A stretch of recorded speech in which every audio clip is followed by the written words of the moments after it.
Ese ashimwe bene data, ndabasuje mu izina rya Yesu. Imana y'amahoro ikomeze ibane namwe aho muherereye hose, mu mpande enye z'isi. Imana ikomeze ibiteho kandi bagiriye neza, yongere ibireke bundi bushya. Tugeze mu mwanya mwiza wo kuba imbere y'Imana, tugiye gutangira dusenga. Data wa twese uri mu ijuru, turagushimiye, turaguhimbaje, tugushimiye neza n'urukundo dukunda. Dushimye ko abanyana tukaturinda, n'uyu munsi ukaba waturinze, akaba ari nta gikuba cyacitse muri twe. Icyubahiro ni icyawe Mana, wagize neza kuturinda. Mwami, turagushimye. Tugeze mu mwanya mwiza wo kuba imbere yawe, turakwinginze kugira ngo tweze utuboneze rwose. Twejeshe amaraso yamenye ku musaraba i Golgotha, udukureho umugayo wose watugaragayeho mu byo twavuze, mu byo twatekereje. Mwami, tweze utuboneze. Ukimara kutubabarira rero, turakwinginze kugira ngo ubururu kubane natwe muri uyu mwanya, tubere umuyobozi muri byose, n'aba ari twe, ahubwo izina ryawe rishyirwe hejuru. Urakoze kumvisha gusenga, byumusenze nizeye mu izina rya Yesu, amen. Reka dukomeze turirimba indirimbo ya 363 mu ndirimbo zo gushimisha Imana. Mpisemo Yesu murutisha iyi si yose, andutira amafaranga cyangwa izahabu. Nkunda uwabambwe murutisha n'amatungo, andutira n'amasambu n'amazu meza. Uwanyimika nkaba umwami w'ishyanga rinini rite, ndimbata icyaha cyose sinabikunda, ahubwo niragije Yesu umukunzi wanjye, sinyita ku biri mu isi, Yesu aranyuze. Mpisemo Yesu mucunguzi wanjye unkunda, andutira no gushimwa n'ab'isi bose. Umva icyo nifuza, sishaka kumenyekana, njye nyoboka umwami Yesu iminsi yose. Uwanyimika nkaba umwami w'ishyanga rinini rite, ndimbata icyaha cyose sinabikunda, ahubwo niragije Yesu umukunzi wanjye, sinyita ku biri mu isi, Yesu aranyuze.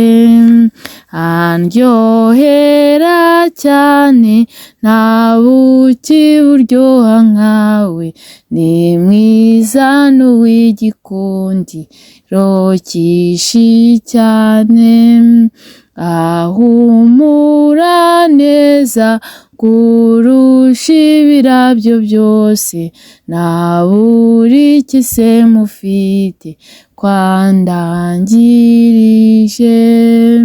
Uwanyimika nkaba umwami w'ishyanga rinini rite, ndimbata icyaha cyose sinabikunda, ahubwo niragije Yesu umukunzi wanjye, sinyita ku biri mu isi, Yesu aranyuze. Sinyita ku biri mu isi, Yesu aranyuze. Dukomeze dusoma n'ijambo ry'Imana, dusanga mu butumwa bwiza uko bwanditswe na Luka, igice cya mbere kuva ku murongo wa 26 kugera ku murongo wa 35.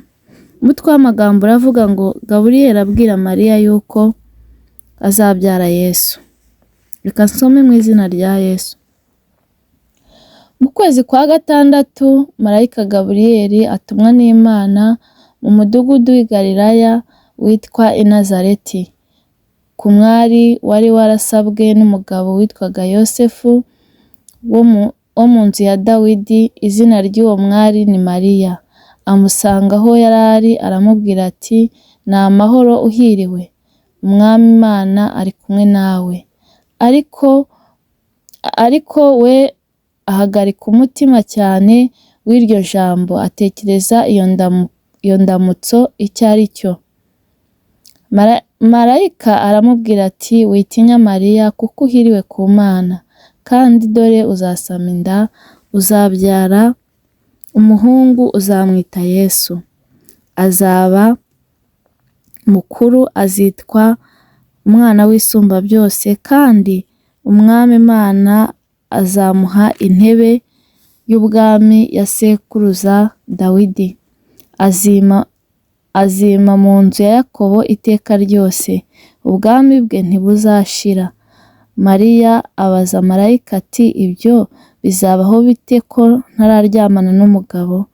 Marayika aramusubiza ati, Umwuka Wera azakuzaho, n'imbaraga z'Isumba byose zizagukingiriza, nicyo gituma uwera uzavuka azitwa Umwana w'Imana. Iryo ni ijambo ry'Imana. Muri iyi minsi nifuje ko twaganira kuri Yesu cyane, kuko Yesu ni mwiza ibihe byose, kandi Yesu ni Umwami. Iki gihe rero marayika Gaburiyeli yabonekeye Mariya, arangije amubwira yuko azabyara umwana akamwita Yesu. Yesu umucunguzi wacu, Yesu umwami wacu, Yesu umukiza wacu. Mariya rero abanza gushidikanyamo, ariko nyuma yaho aramubwira ati, se bizashoboka bite? Ariko uyu marayika yabwiye Mariya ko uyu mwana azaba Umwana w'Isumba byose, kandi ko Imana izamuha intebe y'ubwami. Yesu Kristo rero ni Umwana w'Isumba byose, kandi ibintu byose niwe ubigenga, kuko Imana yabimwemereye kandi yabimuhaye. Kandi marayika arongera abwira Mariya, aramubwira ngo ubwami bwe ntibuzashira, kandi ngo azitwa Umwana w'Imana. Imana itugiriye neza. Ubwami bwa Yesu ntabwo bujya bushiraho, buhoraho iteka ryose. Uko Yesu yari ari kera, na n'ubu niko akiri, ntahinduka, kandi ubwami bwe ntibujya bushira. Kubera yuko abandi bami bajyaho bagasimburwa, abandi bayobozi bajyaho bakagera igihe bagasimburwa, cyangwa bagasimburwa n'abandi bantu, cyangwa bagapfa bakabasimbura, ariko Yesu we nta n'umwe umusimbura, ahoraho, ubwami bwe buhoraho iteka ryose, ntibuzashiraho, bwahozeho kandi buriho kandi buzahoraho. Imana itugiriye neza. Umuntu rero ufite ubwami budashira buhoraho, uwo nguwo niwe dukwiye kwikomezaho, kuko ibye niba afite ubwami budashira buhoraho, natwe niwe tugomba kwikomezaho, kuko ibye ntibishira bihoraho. Imana itugiriye neza. Nimureke rero twikomeze kuri Yesu Kristo, uyu mukiza wacu Imana yaduhaye. Imana itugirire neza. Nimureke Yesu tumugire uwa mbere mu bintu byose dukora, kubera ko muri Yesu harimo byose, kandi ijambo ry'Imana ritubwiye ko ari Umwana w'Imana, kandi ritubwira yuko Imana yamuhaye ubutware bwose, kandi ryatubwiye yuko ubwami bwe budashira. Ubwo se niba ubwami bwe budashira, twabuzwa n'iki kumukomeraho? Twabuzwa n'iki kumugira uwa mbere mu buzima bwacu? Nimureke Yesu tumugire uwa mbere, mbere na mbere tubanze Yesu, ibindi bikurikireho. Imana itugiriye neza. Ariko ni ukuri, nimureke buri muntu wese Yesu amugire umwami we. Ni ukuri, kwikomeza kuri Yesu nta gihombo. Gukurikira Yesu ntabwo ari ukuyoba. Abavandimwe munkurikiye, nshuti bene data munkurikiye, gukurikira Yesu ntabwo ari ukuyoba, ntabwo ari ubujiji, ahubwo iyo ukurikiye Yesu ubuhisemo neza. Nimureke rero buri muntu wese akurikire Yesu, kubera ko iyo wahisemo Yesu ubuhisemo neza. ijambo ry'Imana ryarambwiye ngo ufite uwo mwana ngo niwe ufite ubugingo, ngo ariko udafite uwo mwana w'Imana ngo nta bugingo azabona.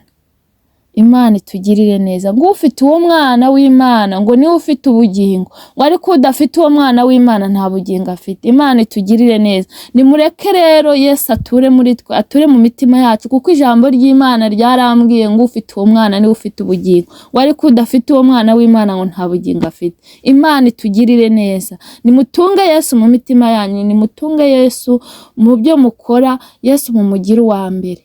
Kandi ni ukuri, nutunga Yesu ujye umuhamya mu byo ukora, mu byo uvuga, wera imbuto zikwiriye abihane. Ntuze kugaragaza ko ukiranuka mu bantu ngo nugera hihishe ngo ubundi ukore ibibi, ukore ibyangwa n'amaso y'Imana. Kubera ko muri iyi minsi abantu bari kugaragara neza imbere y'abantu, abantu bari kugaragara ko bakiranutse, abantu bari kugaragara ko bakijijwe, ariko bagera aho abantu batabareba mu mwijima bagakora ibibi.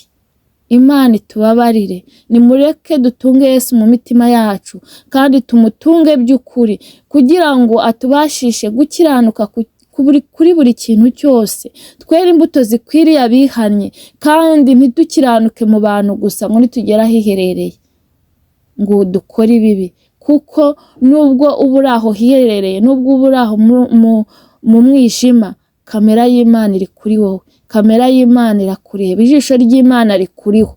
Kandi ijambo ry'Imana ryarambwiye ngo dore ndaza vuba, ngo nzanye ingororano, ngo kugira ngo ngororere buri wese ibikwiriye n'ibyo yakoze. Wikorera rero ibintu mu mwijima, ahubwo tunga Yesu mu mutima wawe, kandi wirinde ikibi n'igisa nacyo. Umuririmbyi yatubwiye ngo njye mpisemo Yesu ngo murutisha iby'iyi si yose, ngo andutira amafaranga n'izahabu. Ngo njye nkunda uwabambwe ngo murutisha n'amatungo, andutira n'amasambu n'amazu meza. Imana itugirire neza. Hitamo Yesu umurutishe buri kintu cyose, kubera ko muri iyi minsi abantu barahuze, bari mu gahuge, bari gushaka iby'isi, ariko uwamenya ubwenge Yesu yamugira uwa mbere. Kuko ibyo byose uzabishaka, uzashaka amasambu, uzashaka amafaranga, uzashaka ubutunzi, uzashaka amazu meza, ariko nyuma ya byose numara kugenda uzabona ko wari ukeneye ari Yesu. Imana itugirire neza. Nimureke Yesu tumufate, tumutunge mu mitima yacu, tureke kujya mu gahuge twirukanka ku by'isi, kandi iby'isi tuzabisiga.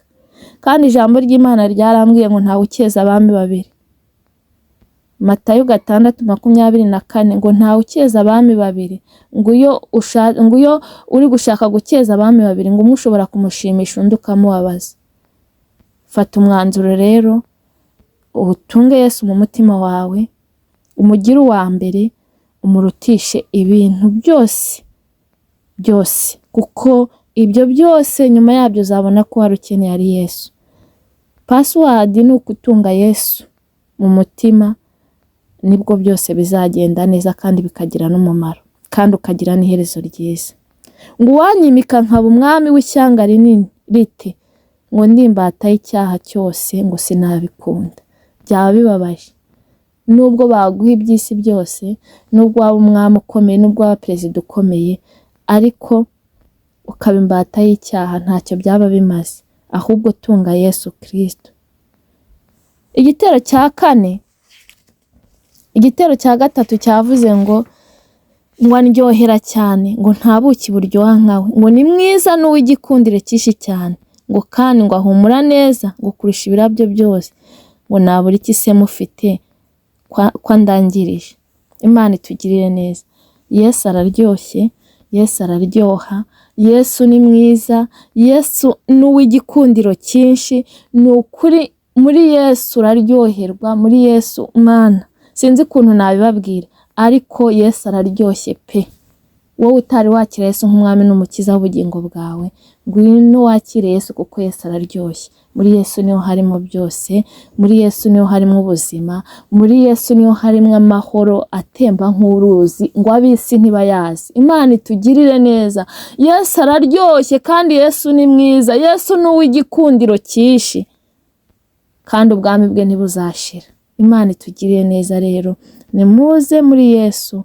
Kandi nawe wacitse intege, nawe wasubiye inyuma, nawe ukiranuka abantu bari wagera mu mwijima ugakora bibi, garuka uce bugufi, usabe Imana imbabazi, usabe Yesu imbabazi, kuko ngo agira imbabazi nyinshi cyane. Ateze amaboko ngo yakire umuntu wese kugira ngo amubabarire. Imana itugirire neza rero, nimureke buri muntu wese atunge Yesu Kristo mu mutima we kandi akora ibyiza, yera imbuto zikwiriye abihannye, kandi ni ukuri nabikora ibintu bye byose bizagenda neza, kuko Yesu araryoshye kandi Yesu aruta byose, aruta amasambu, aruta amafaranga. Yesu atanga amahoro yo mu mutima, Yesu atanga umunezero, Yesu atanga ibyishimo. Imana itugiriye neza. Reka nsenge. Data wa twese uri mu ijuru, turagushimiye, turaguhimbaje, tugushimiye neza yawe n'urukundo rwawe. Twari turi kumva ijambo ry'ukuntu marayika Gaburiyeli yasanze Mariya akamubwira ngo azabyara umwana ngo amwite Yesu. Yesu rero twaramubonye, twaramuhawe.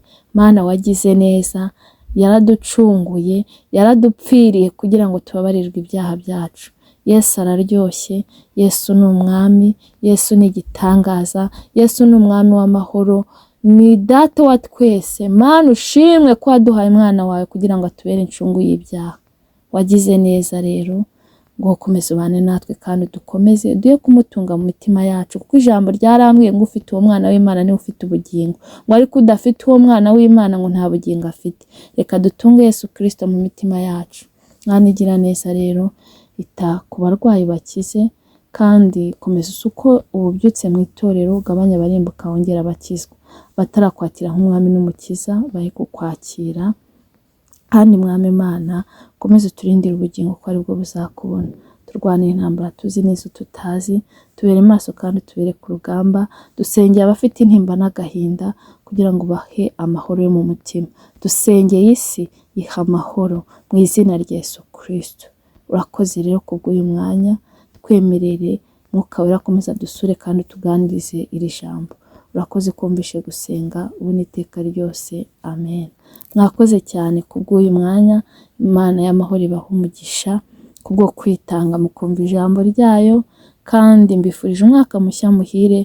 Uburinzi bw'Imana bukomeze bubabeho, muwusoze neza uyu mwaka turi gusoza, kandi muzatangire undi amahoro. Mwakoze cyane, naho utaha. Bye.